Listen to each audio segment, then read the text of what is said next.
दोस्तों, आज की कहानी है बहू बेटा मेरे बुढ़ापे के सहारे का क्या होगा। दोस्तों, कहानी शुरू करने से पहले अगर आपने चैनल को सब्सक्राइब नहीं किया हो तो कर लीजिए ताकि आपके पास पहुंच सके हर नया वीडियो। सीखा का है मम्मी उससे बोली मेरे लिए कप अदरक वाली चाय बना दे। बहुत सर दर्द हो रहा, ऑफिस से थका हारा वैभव सोफे पर बैठे अपने जूते मोजे उतारते हुए बोला, अरे बेटा बहू तो घर में नहीं है, उसका मन घर में लगता कहाँ है। आज कहाँ गई है। अब बेटा मुझे क्या पता कहाँ गई है, तू ही फोन करके पूछ। सब मैंने अगर ज्यादा पूछताछ करनी शुरू की तो कहेगी सास खराब है, इसलिए तू अपनी पत्नी को खुद ही संभाल। बोल चाय बनाने चली गई तब वैभव ने सीखा फोन लगाया मगर फोन पर्स में रखे होने के कारण उठा नहीं पाई। 1 घंटे बाद घर पहुंची तो वैभव गुस्से से बोला, ये क्या तरीका है, कहाँ गई थी तुम, बता कर तो ज्यादा था।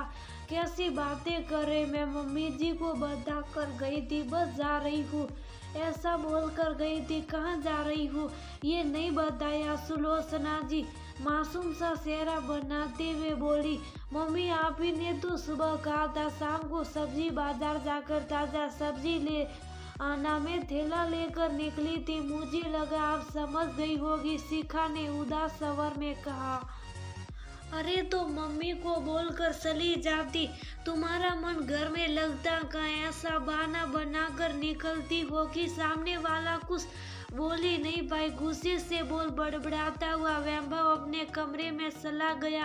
अब वैभव को मनाना बहुत मुश्किल है क्योंकि उसका मूड एक बार बिगड़ गया तो वह किसी की नहीं सुनता।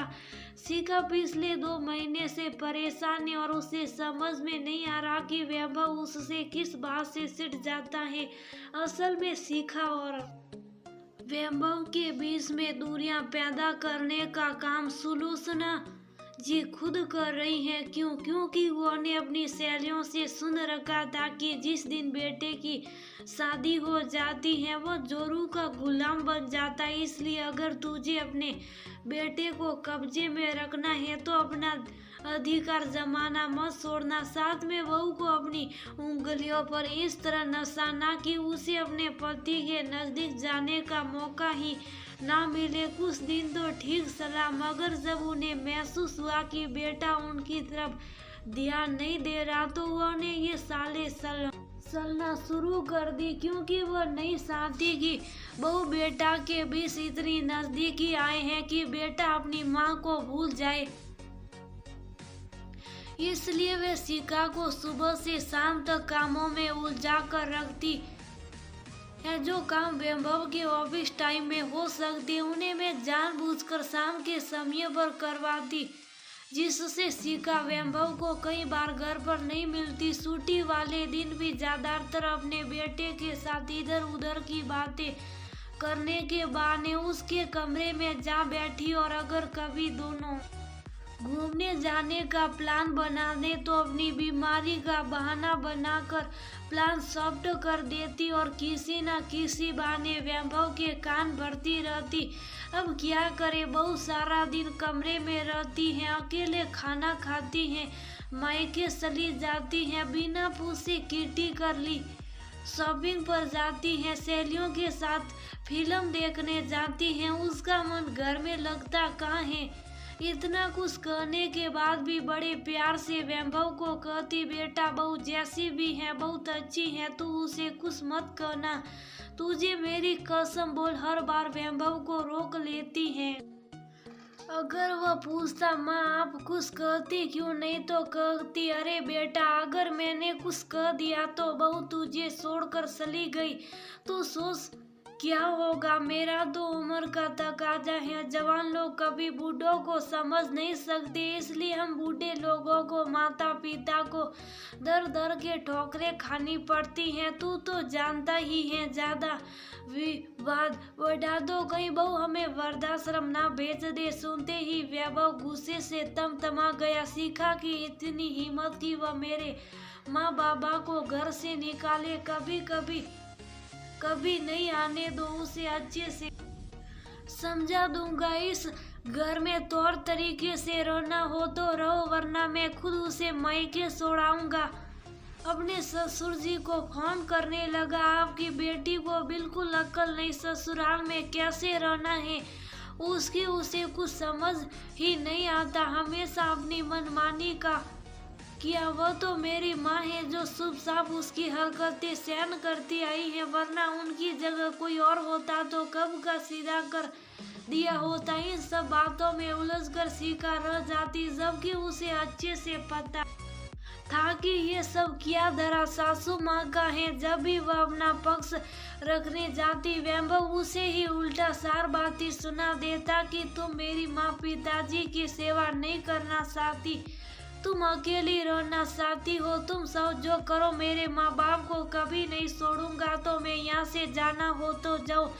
इस तरीके की बातों से शिखा बहुत दुखी हो जाती, आखिर करे तो क्या करे, उसे कैसे समझाए। वैभव को जो दिखाया जाता बस उसे ही सच मानता। आखिर कोई बच्चा अपनी माँ को झूठ समझ ही नहीं सकता। दोनों का रिश्ता इसी टेंशन में चल रहा था कि एक दिन अचानक सुलोचना जी